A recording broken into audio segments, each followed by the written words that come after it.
Olá, todos bem-vindos ao meu canal. Regresso então para mais um vídeo, este sobre a disciplina de Física do 11º ano, onde vou neste vídeo abordar as leis do movimento, e este vídeo será então uma resposta a uma dúvida que este meu amigo Danny de Moçambique me enviou relativamente a um exercício que incide na aplicação das leis do movimento de Newton. O exercício é o seguinte: um carro parte do repouso, certo? Informações importantes, como a aceleração escalar constante, né? Igual a 2 metros por segundo ao quadrado. Após 10 segundos da partida, desliga-se então o motor e, devido ao atrito, o carro passa a ter um movimento retardado de aceleração constante igual a 0,5 metros por segundo ao quadrado.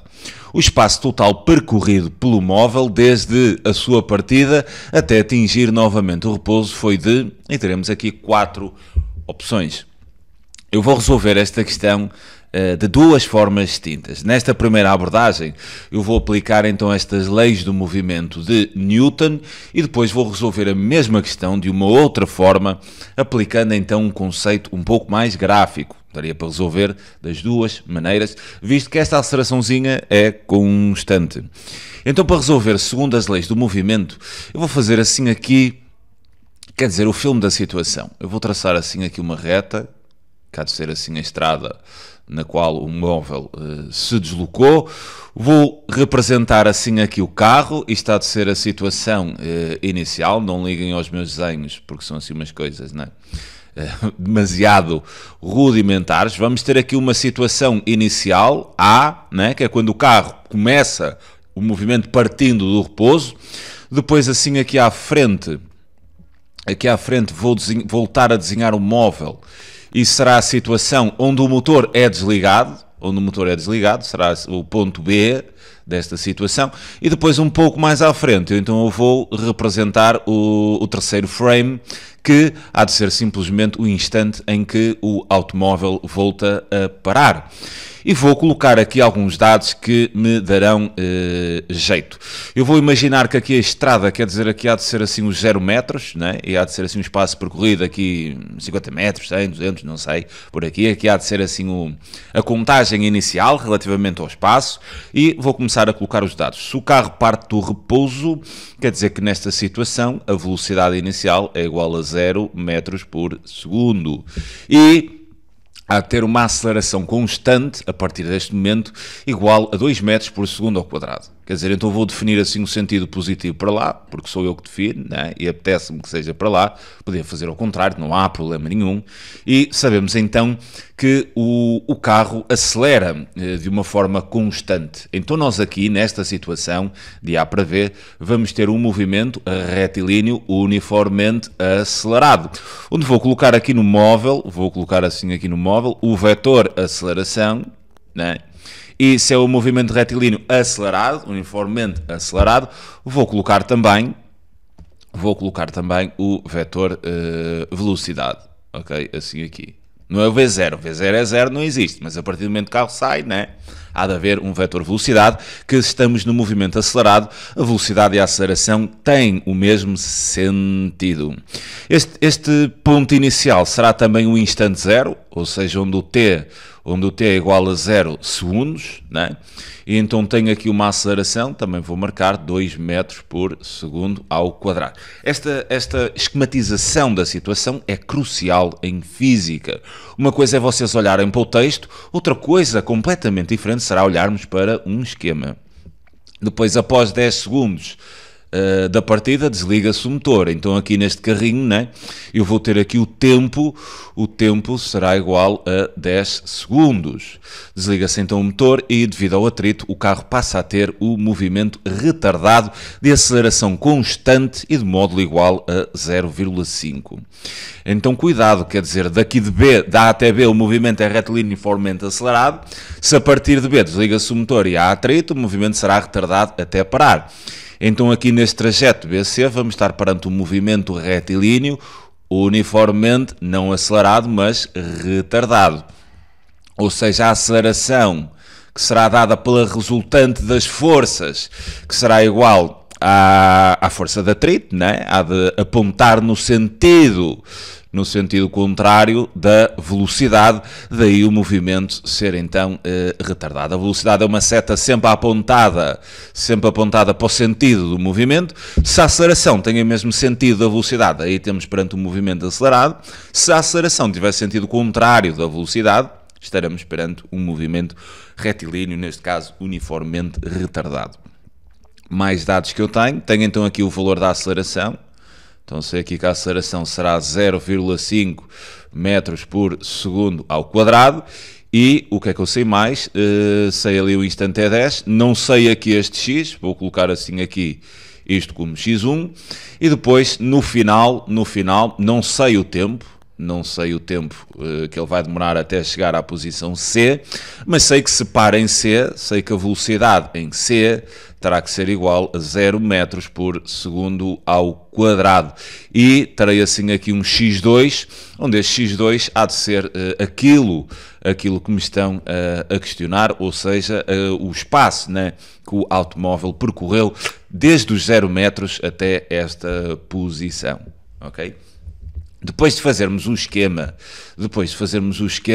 o que eu vou apelar é então às leis de Newton. Então vou escrevê-las aqui. Teremos para a lei das posições, nós teremos xt, ou seja, o espaço percorrido em função do tempo, é sempre igual a x0, onde a x0 é a nossa posição inicial, mais v0t, onde v0 é a velocidade inicial, mais um meio da aceleração vezes o tempo ao quadrado. Quanto à lei das velocidades, já tiverem conhecimento de derivadas, é só derivar esta equação do espaço percorrido em função do tempo. Se não tiverem conhecimento de derivadas, é saberem a equaçãozinha das velocidades. Então vamos ter vt, que há de ser simplesmente igual a v0 mais at. Muito cuidado, que estas são as equações gerais, ou seja, para todas as situações. Eu não estou aqui ainda a atender ao sentido, depois se é positivo, se é negativo, a velocidade, a aceleração. Isto é geral, ok? Para todos os casos. Nós depois teremos que, em cada caso, adaptar estas equações à situação em si. Então, visto isto, eu vou dividir esta situação em dois espaços, ou seja, vou trabalhar umas equações do movimento de A até B e depois vou trabalhar umas segundas equações do movimento de B até C. E porquê que eu não faço uma só, né? De A até C? Não dá. Porquê é que não dá? É que estas equações do movimento aqui estão condicionadas a que esta aceleração seja sempre constante, não varie. De A até B, eu tenho uma aceleração de 2 metros por segundo ao quadrado. Mas de B até C, a minha aceleração já não é a mesma. Se a aceleração de B até C é diferente da aceleração da A até B, eu não consigo criar uma única equação que me faça o trajeto, ou que trate o trajeto direto de A até C. Então daí vou dividir esta situação em duas, ou seja, vou criar umas equações de movimento de A até B e depois crio umas segundas equações de movimento de B até C, ok? Estas equações estão condicionadas à aceleração ser constante, certo? Tudo bem. Nesta primeira situação, de A até B, vou então escrever aqui a equação das posições. xt será igual a x0 é 0, tudo bem. Velocidade inicial também é 0, parte do repouso. Então vou ter simplesmente a aceleração. E aqui no movimento acelerado, a aceleração que está a apontar neste sentido, que eu estou a constar como positivo. Então vou ter metade, um meio de 2. Bem, se tenho metade de 2, né? Metade de 2 é 1. Então xt há de ser simplesmente igual a t quadrado. Certo? O meio da aceleração. Se a aceleração é constante e igual a 2, metade de 2 só pode ser 1. Então teria t quadrado. Quanto às equações das velocidades, eu teria então vt igual a v0, velocidade inicial é igual a 0, parte do repouso, e depois a aceleração é 2, então vou ter 2t. O que é que estas duas equações me vão permitir? vão-me permitir saber, por exemplo, este x1. Porque eu tenho o tempo, né? Eu tenho aqui o tempo, que são 10 segundos, o móvel demora 10 segundos a viajar da posição A até à posição B. Então, tudo bem. Eu, com este tempo, eu vou tirar esta velocidade no ponto B e vou também tirar este x no ponto B, certo? Tudo bem, como? Substituir na equação das posições o t por 10, né? Vou ter o x no ponto B. Se substituir na equação das velocidades o tempo por 10 segundos, eu vou ter a velocidade naquele ponto. Então tudo bem, vou chegar aqui e vou fazer x10, né? Ou seja, a posição aos 10 segundos, há de simplesmente ser 10 ao quadrado, o que há de ser então 100 metros. Então a posição em B há de ser 100 metros. Quanto à velocidade V10, né? Ou seja, a velocidade aos 10 segundos, há de ser então 2 vezes 10, o que há de ser 20 metros por segundo. Então tenho ali 20 metros por segundo. Tudo bem, já tenho aqui a informação que precisava para montar agora as segundas equações do movimento para este trajeto de B até C, porque vou precisar da velocidade inicial, que vai ser a velocidade em B, e também do x0, né, que vai ser o x em B. Quanto a esta segunda situação, criando de novo as equações do movimento de B até C, eu vou ter então xt igual a x0, vou então considerar o x0 como 100, vou considerar aqui o x0 como 100, então vou ter 100, mais V0, V0 há de ser a velocidade aqui, neste ponto B, que será 20t, e depois agora aqui é que é preciso ter cuidado. É que se nós estamos num movimento retilíneo retardado, uniformemente retardado, se a velocidade é positiva, né, aponta no sentido positivo, já a aceleração, né, aponta no sentido negativo. Então aqui em vez de mais, eu terei que colocar menos, ok? O sinal da aceleração aqui de B até C vai ter um sinal negativo, certo?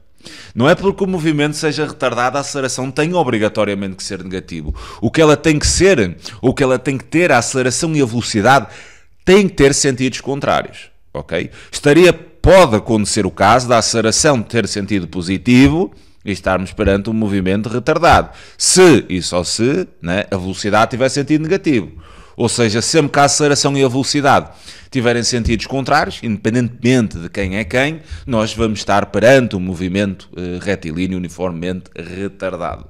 Ok? Então aqui a aceleração negativa é um pormenor importante, e depois o meio da aceleração, dá-me ali o modo da aceleração que é 0,5, metade de 0,5 há de ser 0,25t quadrado. Quanto à equação das velocidades, então eu vou ter VT, velocidade em função do tempo, há de ser V0 que é igual a 20, e depois a aceleração negativa menos 0,5t, ok? Tudo bem. Agora, se eu quero o espaço percorrido, se eu quero saber este x2, eu tenho então que trabalhar com esta equação da posição. Eu vou ter que saber este x. Só que eu nesta equação das posições, para determinar o valor de x, eu tenho que inserir o tempo. Ou seja, eu tenho que descobrir em primeiro lugar qual é este tempo, não é? E como é que eu posso descobrir qual é o tempo que o carro demora até chegar àquela posição? Bem, eu sei que nesta posição a velocidade é quanto? 0. Bem, então tudo bem, posso trabalhar com esta equação. Se eu pegar na equação das velocidades e igualar a 0, tiro o tempo que o carro demorou até que a sua velocidade seja 0. Com esse tempo, introduzo aqui na equação do x e o problema está resolvido, porque vou então encontrar o x2, certo? Vocês têm sempre que pensar em cada ponto que dados têm, né? E jogar com as duas equações. Então eu vou resolver esta equação, quando é que a velocidade se anula, ou seja, Vt igual a 0, há de ser então 20 menos 0,5t igual a 0, o que está de ser equivalente, é bastante simples, né? Passar o 20 para aquele lado, ou o tempo, como quiserem, e está a dar t igual a 20 a dividir por 0,5, o que há de dar então 40 segundos. Se o tempo dá 40 segundos, então eu agora, ou seja, eu percebo aqui que para que o automóvel pare, este tempo tem que ser 40 segundos. Então tudo bem, Tranquilo. Vou chegar aqui agora à equação das posições e vou substituir o tempo por 40 segundos. E vou descobrir qual é a posição do móvel aos 40 segundos. Terei então x 40, né? Há de ser então igual a 100, mais 20 vezes 40, menos 0,25 vezes 40, ao quadrado. Fazendo então aqui os cálculos, nós vamos ter que a posição aos 40 segundos será então igual, isto fazendo aqui os cálculos, bem, 40 ao quadrado é 1600, 1600 vezes 0,25 é um quarto de 1600, vai dar 400, né? Aqui vai dar 400, eu estou sem calculadora, ou seja, menos 400, 40 vezes 20 é 800, né? 800 mais 100, 900, 900 menos 400, 500. Então, aos 40 segundos, né, o automóvel percorreu desde o instante inicial, desde a posição inicial, 500 metros. Então, a opção correta seria a opção D. E isto reforço. Esquematizem isto, esquematizem a situação. Não fiquem fechados às frases. Tentem sempre criar uma ideia. É muito mais fácil a partir de um esquema, a gente depois criar as equações e ver o que é que temos que substituir, o que é que temos que fazer então para chegar àquilo que nos pedem, do que estarem simplesmente a ler um monte de frases. Tentem sempre dar vida ao problema, ok? É em física e em qualquer, pelo menos da forma das disciplinas que eu trabalho, física, química e matemática, fazer o esquema ajuda imenso, ajuda imenso. Além de ser mais fácil depois olhar para o esquema, é sempre uma forma de vocês conseguirem entrar dentro do problema. Quando vocês estão a construir um esquema, a vossa cabeça começa inconscientemente, imediatamente a pensar. O que às vezes não acontece quando simplesmente estão a ler um monte de frases. Ao desenhar, ao fazer um esquema, ao posicionar os dados, na nossa cabeça, de forma inconsciente, começa a criar conexões. Isso é extremamente importante quando depois vocês começam a colocar a coisa na prática, ok? Não vou já embora, vou resolver isto então da segunda forma que tinha dito no início do vídeo. Desta segunda forma, o que eu vou fazer aqui é o seguinte, eu vou criar um gráfico, vou criar assim aqui um gráfico que me vai relacionar a velocidade, obviamente, em metros por segundo e o tempo em segundos. Então eu vou tentar criar aqui o gráfico da variação da velocidade em função do tempo. Isto porquê? Porque a areazinha do gráfico das velocidades, né, vai-me dar o espaço percorrido. Então também poderia pensar na questão desta maneira. Então olhando para o enunciado, parte do repouso, então aqui no tempo zero a velocidade é zero, né? E depois tenho uma aceleração escalar constante igual a 2, quer dizer, a velocidade vai aumentar, né? Vai aumentar assim até aos 10 segundos. Então terei assim aqui 10 segundos, né? Terei assim aqui 10 segundos. Preciso saber esta velocidade, né? Senão depois também não vou conseguir calcular a área, qual é o valor da velocidade ali. Bem, então vamos pegar aqui numa ideia interessante, que é a seguinte: se a aceleração é constante, sendo a aceleração constante, eu posso inferir que a aceleração em cada instante é exatamente igual à aceleração média em qualquer intervalo, né, desse tempo. Eu só posso dizer isto se estivermos perante a aceleração constante, né? Se a aceleração for variável, a aceleração média não vai ser igual à aceleração em cada ponto. Imaginem, vocês vão a 40 km por hora, né? E depois aceleram e vão a 60 km, né? Um pouco mais à frente, reparem nisto. Qual era a aceleração média? 50 km por hora, não é? Assim, fazendo a coisa um bocado a olho. Sim, a aceleração média seria 50... Não, velocidade, peço desculpa. Mas o conceito da aceleração vai ser a mesma coisa. Estou, por exemplo, a falar aqui na velocidade. Vocês tinham aqui... A velocidade média não vai ser igual à velocidade neste ponto A. Nem vai ser igual à velocidade neste ponto B. Porque a velocidade variou. Então, num caso deste, eu não podia dizer isto, que a velocidade média seria igual à velocidade em cada instante. Mas se a velocidade for constante, quer dizer que em qualquer posição eu vou sempre a 40 km por hora. Vou aqui a 40 km, vou aqui a 40, vou aqui a 40.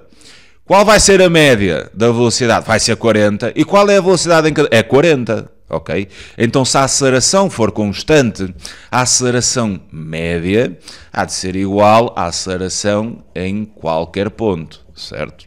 Então eu posso dizer que a aceleração média é igual a 2 metros e trabalhar assim aqui a forma da aceleração média. A aceleração média no intervalo de 0 a 10, porque eu quero a velocidade e eu quero ali a velocidade, a aceleração média de 0 a 10 segundos será então igual à velocidade aos 10 menos a velocidade aos 0 sobre 10 menos 0. Né? E então se a aceleração média, se a aceleração é constante, é igual à aceleração média, então eu teria 2 a ser igual a velocidade aos 10. É exatamente aquilo que eu quero. Velocidade inicial é 0, então teria isto a dividir por 10. O que quer dizer 10... enganei-me ali. Peço desculpa, 10 menos 0, óbvio. E então aqui, resolvendo, V10, né? O 10 está a dividir, passa a multiplicar, dá 20 metros por segundo. Então, ok, a velocidade ali aos 10 segundos vai ser 20 metros por segundo. Mais uma vez, reforço, só podem fazer isto no caso da aceleração ser constante. Né? Estamos a igualar a aceleração média à aceleração que é constante. Né? Isso só é válido se a aceleração for constante. Cuidado. Se a aceleração for variável, a aceleração num ponto não vai ser igual à aceleração média. Ok? Tudo bem. 20 metros por segundo. Depois, desliga-se o motor, né? E a velocidade começa a diminuir, movimento retardado, vem a diminuir até chegar ali, né? Bem, eu preciso saber qual é este tempo, né? Eu não sei qual é este tempo. O triângulo, reparem que o espaço percorrido vai ser a área deste triângulo, né? Ou seja, o S vai ser numericamente igual, obviamente que o espaço não é igual a uma área deste triângulo, é numericamente igual. Isto tem a ver com integrais, mas isso pronto, já é outra história. Vocês aqui têm que confiar neste momento que realmente o espaço percorrido há de ser igual à área que vocês podem calcular aqui no gráfico das velocidades. Então tudo bem, eu para calcular a área deste triângulo, eu já tenho a altura que vai ser 20, já tenho aqui parte da base, né? Eu preciso saber este T. Então vou bater na mesma ideia, porque eu sei que eu tenho um movimento retardado de aceleração constante, outra vez a aceleração constante, né? Igual a 0,5. Então vou bater outra vez nesta ideia. A aceleração média vai ser igual a 0,5, porque é constante. E então, ok, a aceleração média no intervalo de 10 a T final, vou meter assim T final, né? 10 a T final é o que eu quero, há de ser igual à velocidade naquele instante final, que eu sei que é 0, né? O carro para, menos a velocidade aos 10 segundos, a dividir então por T final menos 10. Visto que eu tenho o valor da aceleração e só me falta nesta equação o tempo final, vou conseguir resolver. Mas agora tenho que ter aqui um cuidado, não é? Tenho que ter aqui um cuidado. É que se a aceleração, se o movimento é retardado, não é? A velocidade é positiva, mas a aceleração é negativa. Então neste cálculo da aceleração média, em vez de 0,5, como é negativa, vou ter que colocar menos 0,5. Cuidado com estes pormenores. Aqui dá 0, menos a velocidade aos 10 segundos, que era 20, então menos 20, exatamente igual a T final menos 10. Resolvendo esta equação em função do T final, posso passar para lá isto tudo a multiplicar e faço a distributiva. T final menos 0,5 dá menos 0,5 vezes o tempo final. Menos 10 vezes menos 0,5, menos com menos dá mais, e metade de 10 é 5, então vou ter mais 5, igual a menos 20. Sendo assim, terei aqui a seguinte situação, isto agora terei menos 0,5 T final, este 5 passa para lá, e então há de me dar menos 25. Terei então que T final há de ser igual a menos 25, a dividir por menos 0,5, então este T final há de ser simplesmente igual a 50 segundos. Então sei que aquele tempo são 50 segundos. Neste momento, posso então fazer o cálculo da área. Sendo assim, a área há de ser igual, o espaço há de ser numericamente igual à área, que há de ser então igual à área deste triângulo. A base são 50, vezes a altura, que são exatamente 20, a dividir por 2. Reparem que 20 a dividir por 2 dá 10 e 50 vezes 10 há de dar então 500 metros. Sendo assim, um espaço percorrido seriam 500 metros. E temos aqui uma resolução completamente diferente da primeira. Bem, espero que tenhas percebido, amigo, estas duas resoluções, são as duas válidas, como é óbvio, e desde já um grande abraço para ti, tá? Tchauzinho.